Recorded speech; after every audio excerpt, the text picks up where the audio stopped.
कि जब जंग छिड़िए गइल बा तो एक ना एक दिन तोरा डीजे हमारे डीजे से मुलाकात होई। जब जंग छिड़िए गइल बा तो एक ना एक दिन तोरा डीजे हमारे डीजे से मुलाकात होई। और सबर कर बेटा, बहुत ही जल्दी तोरा डीजे से मुलाकात होई।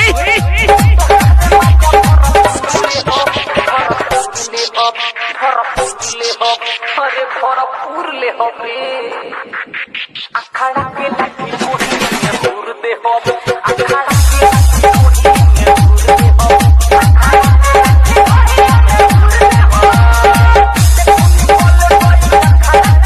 कि जब जंग छिड़िए गइल बा तो एक ना एक दिन तोरा डीजे हमारे डीजे से मुलाकात होई। जब जंग छिड़िए गइल बा तो एक ना एक दिन तोरा डीजे हमारे डीजे से मुलाकात होई। और सबर कर बेटा, बहुत ही जल्दी तोरा डीजे से मुलाकात होई।